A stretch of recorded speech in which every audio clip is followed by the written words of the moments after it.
Hello everyone, welcome back to new video. So today in the morning I got a thought. Okay, let's discuss few points.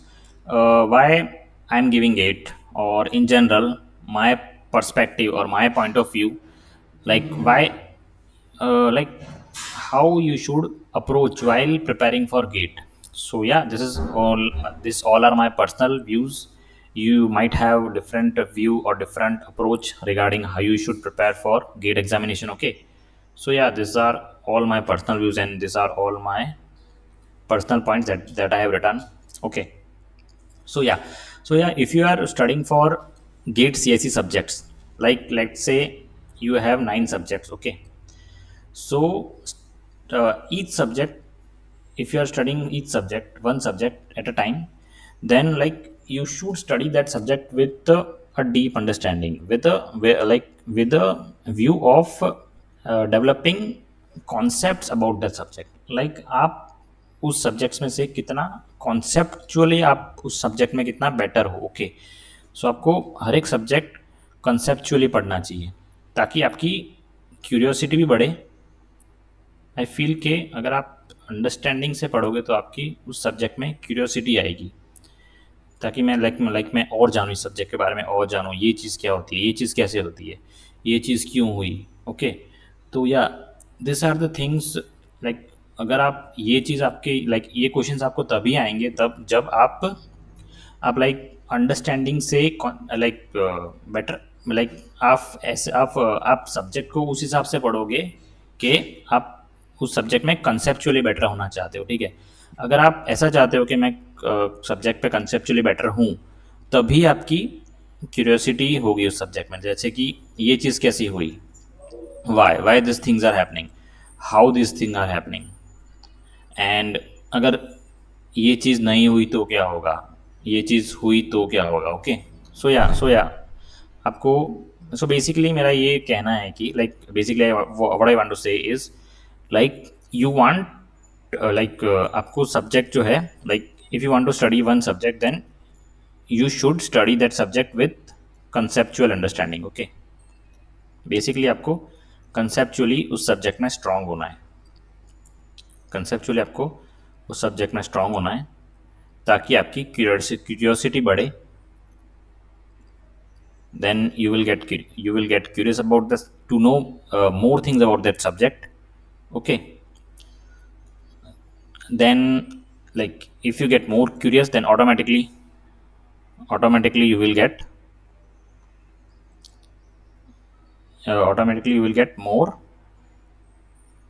marks while solving the questions. Okay, so आप अगर better understanding develop कर लोगे, better उसके subject के अंदर और curious हो जाओगे, तो आपको ऑटोमेटिकली रिजल्ट दिखेगा. This is what I feel. Okay, मैंने अभी तक दिस मेरे को अभी ये जितने भी एक मंथ से प्रिपेयर कर रहा हूँ, तो मैं सब्जेक्ट्स को मैं आई थिंक मैं भी सब्जेक्ट्स को अंडरस्टैंडिंग वे से ही देख रहा हूँ कि सब्जेक्ट को कैसे बेटर अंडरस्टैंडिंग में पढ़ूँ. ठीक है, तो या उसकी वजह से मेरे को मैं what I feel is I am getting more curious about that subject. जैसे कि अभी तक मैंने सी पढ़ा. ठीक है, सी पढ़ा, तो सी के अंदर सी प्रोग्राम स्टार्टिंग से एंडिंग तक रन कैसे होता है. आप वी एस कोड के अंदर कोड लिखा. ठीक है, वी एस कोड के अंदर कोड लिखा, फिर आपने उस कोड को रन किया. तो रन मतलब कितनी सारी प्रोसेस होती है, वो भी आपको जाननी है. जैसे वो कैसे होती है. कोड अगर लिख लिया तो कोड तो हमने वी एस कोड में लिखा, तो वो फिर बाइट कोड के अंदर कैसे कन्वर्ट होगा, मतलब सॉरी मशीन कोड के अंदर कैसे कन्वर्ट होगा, असेंबली कोड के अंदर कैसे कन्वर्ट होगा. ठीक है, वो आपको उसके बारे में आपको तभी पता चलेगा जब उस सब्जेक्ट की अंडरस्टैंडिंग होगी और उस सब्जेक्ट के बारे में आप क्यूरियस हो गए. ओके, तभी वो चीज़ें आपको अंदर से ऐसे क्वेश्चंस आएंगे, अंदर से ही क्वेश्चन आएंगे कि ये चीज़ कैसे हुई, वो चीज़ कैसे हुई. ओके, तो आई फील के उसकी वजह से आप बेटर उस सब्जेक्ट के अंदर बेटर होंगे और ज़्यादा से ज़्यादा क्वेश्चंस उस सब्जेक्ट के आप कर सकते हो. ओके, और फिर आपको अगर अंडरस्टैंडिंग बेटर होगी तो गेट के कितना भी ट्विस्टेड क्वेश्चन पूछ ले तो आप ऑब्वियसली उसका तो आंसर दे ही सकते हो. मैक्सिमम मतलब सारे क्वेश्चन के तो आई डोंट थिंक के we will be able to give the answer, but most of the questions के we will be able to give the answer if we are develop if we are tackling the subject based on conceptual basis, okay, rather than rote learning, okay, rather than memorizing memorizing tricks or memorizing formulas and all these things, okay.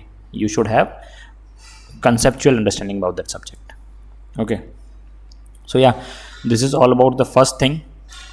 And like अगर आप gate का prepare करते हो, okay, मेरा तो understanding यही है कि अगर आप गेट का बेसिक कोर सब्जेक्ट भी प्रिपेयर करते हो ना, तो आपको एक नीश पकड़ने में बहुत ही इजी होगा।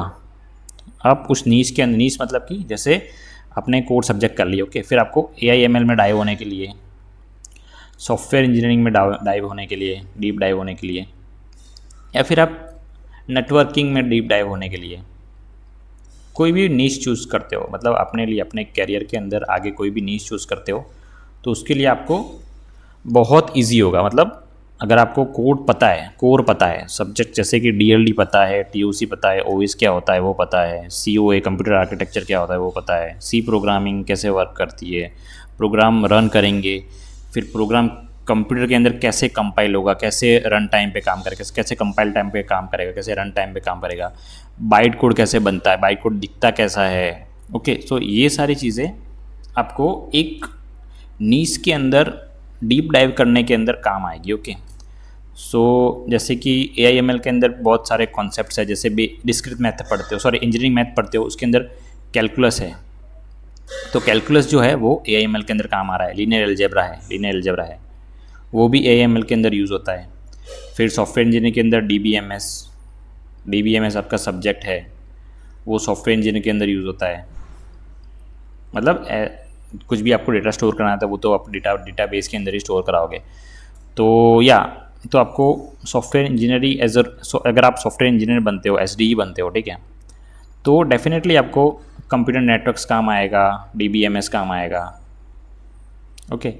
सो बेटर है कि आप मतलब सेकंड पॉइंट ये था कि आपको अगर आप CSE की कोर सब्जेक्ट एक अंडरस्टैंडिंग वे से पढ़ते हो, तो आपको अगर आप फ्यूचर में अलग अलग नीश में जाते हो, जैसे कि AI में जा रहे हो, SDE में अगर आपको SDE मिल रहा है, नेटवर्किंग में जा रहे हो, ठीक है, तो वो आपको ईजी हो जाएगा उसमें करने के लिए, मतलब आपको मज़ा आएगा वो चीज़ करने में, ओके, ठीक है।